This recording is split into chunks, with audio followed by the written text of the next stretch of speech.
Assalamualaikum warahmatullahi wabarakatuh. Alhamdulillahi rabbil alamin. Asyhadu an la ilaha illallah wahdahu la syarika lah. Wa asyhadu anna Muhammadan abduhu wa rasuluh. Allahumma salli wa sallim wa barik على سيدنا وحبيبنا وشفيعنا أبي القاسم محمد وعلى آله أجمعين أما بعد.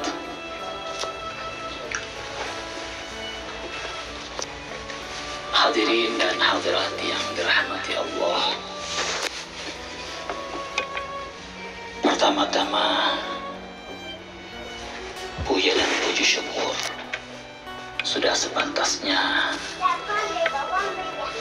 kita panjatkan kepada Allah,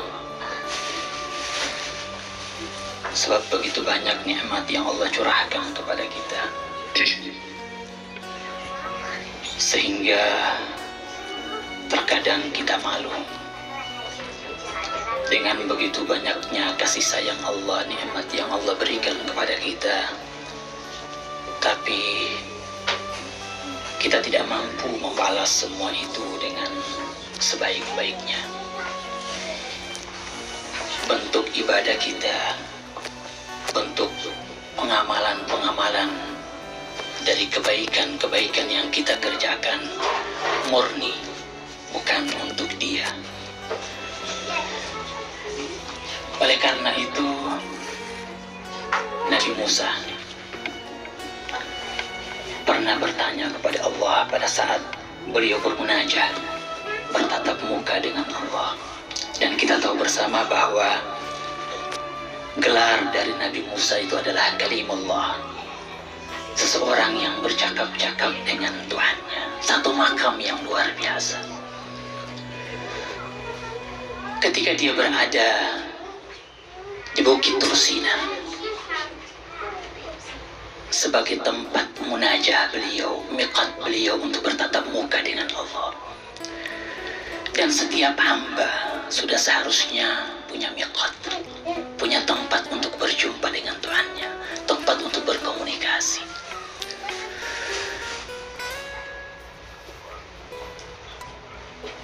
Pada saat itu Nabi Musa bertanya kepada Allah, "Ya Allah, kaifa ashkuru lak?"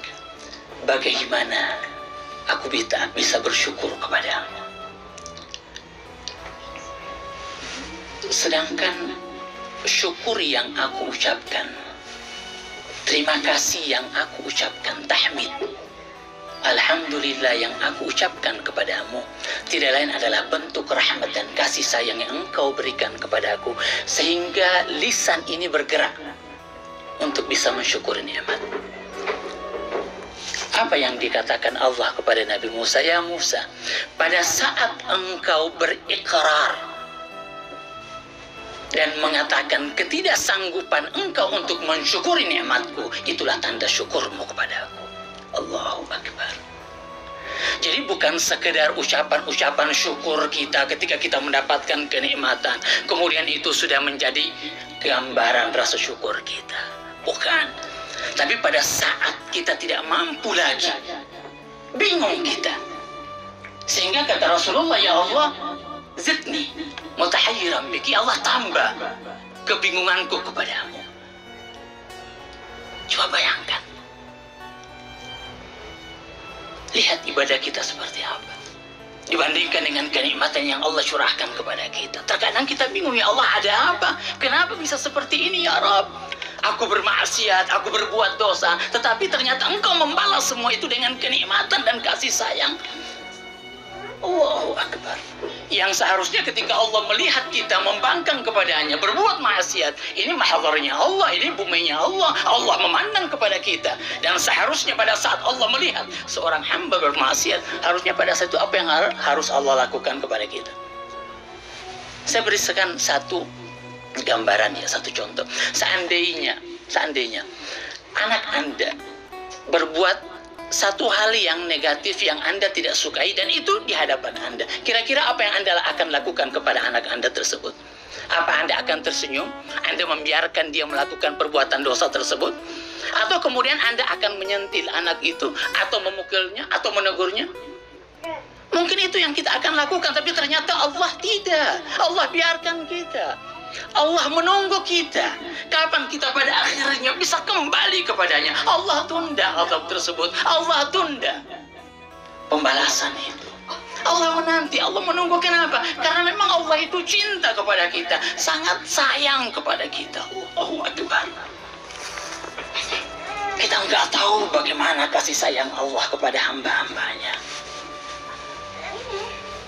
Tidak mampu untuk digambarkan dan difikirkan oleh seorang hamba. Apa yang kita katakan tentang cinta, tentang kasih sayang Allah, mungkin itu hanya sebatas pengetahuan kita, pemahaman sempit kita tentang makna kasih sayang itu sendiri. Sehingga Rasulullah, Allahu Akbar, Anda bisa lihat Rasulullah satu contoh uswah yang paling sempurna.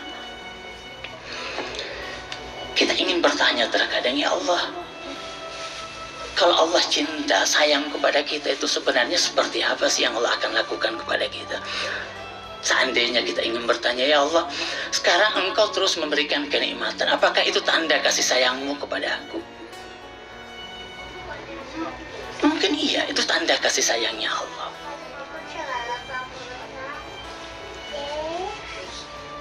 Lalu kalau kita melihat kekasih Allah, Rasulullah, kemudian kita ingin memberikan satu gambaran, bayangan kita bahwa cinta itu identik dengan kenikmatan, identik dengan kesenangan. Bukankah seperti itu? Jadi kalau misalnya Allah cinta sama kita, berarti apa? Bayangan kita, hidup kita itu senang. Semuanya serba mulus, nggak ada masalah. Itu kan gambaran kita. Seandainya Anda mencintai anak Anda, gambaran Anda, apa gambaran anak tersebut kepada cinta orang tuanya? Tidak lain bahwa semua yang dia inginkan itu diberikan. Itu kan? Bukan begitu? Itu gambaran kita tentang cinta. Jadi kalau misalnya orang tua membenci kita, memarahi kita, atau memberikan sesuatu yang tidak kita senangi, gambaran kita, orang tua kita tidak sayang lagi kepada kita. Bukan begitu? Itu gambaran kita tentang cinta. Tapi kalau kita lihat kehidupan para kekasih Allah, Allahu Akbar, coba Anda lihat kehidupan mereka seperti apa. Tidak ada kesenangan, tidak ada kegembiraan, tidak ada. Semua dipenuhi oleh penderitaan, air mata. Tapi pemikiran orang-orang awam pada umumnya, yang diikuti dari Nabi itu yang enak-enak aja. Bukan begitu? Ini sunnah Nabi. Mana sunnah Nabi? Ya sunnah Nabi itu ya seperti, mohon maaf, menikah 4. Itu kan sunnah Nabi kan? Gambaran kita seperti itu. Tapi kalau sudah berhubungan dengan hal-hal yang susah, terkadang kita enggan untuk melakukan hal tersebut. Ketika sudah berhubungan dengan penderitaan, kita mengatakan bahwa bukan itu yang dicontohkan oleh Nabi. Cinta identik dengan derita. Cinta identik dengan air mata. Allahu Akbar. Cinta identik dengan darah. Dalam hadis qudsi Allah katakan,